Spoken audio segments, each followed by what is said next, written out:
हा कार्यक्रम काय मनोमिलनाचा आहे का? हा कार्यक्रम 19 वर्षे त्यांच्या कारकिर्दीला झाली.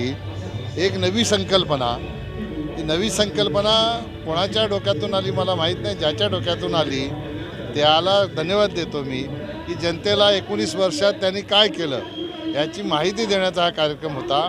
त्यांचे सुपुत्र दीपक कथोरे, धारवाडकर हे माझ्याकडे आमंत्रण घेऊन आले. त्यांनी खूप आग्रह केला, आमदारांनी मला फोन केला आणि इथले कार्यकर्ते हे सतत कालपासून तुम्ही आले पाहिजे आले पाहिजे आले पाहिजे कार्यकर्त्यांचा आग्रह होता.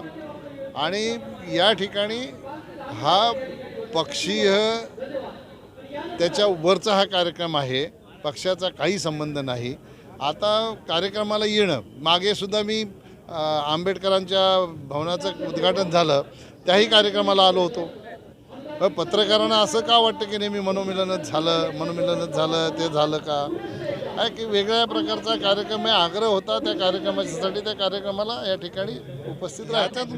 कार्यकर्त्यांनी काय संदेश घ्यायचा तो घ्यावा.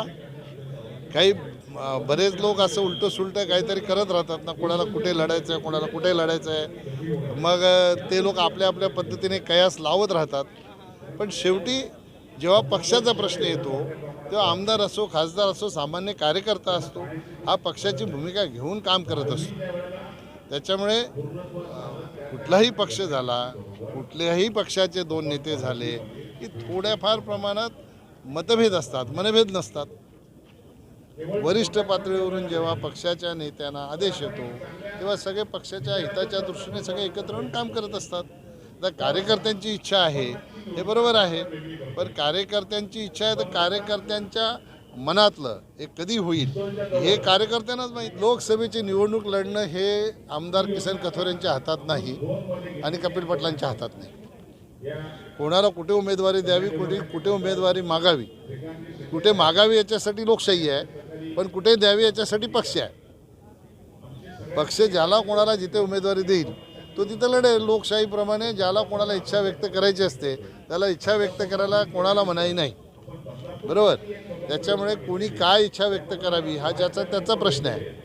आता तुमच्या समोर प्रश्न विचारला, त्यांनी सांगितलं आमदार, की मला जर प्रश्न विचारला असता तर मी सांगितलं असतं की मला मंत्र्यांमधला कार्यकर्ता व्हायचा आहे. म्हणून मी सांगितलं मला पण प्रश्न विचारा.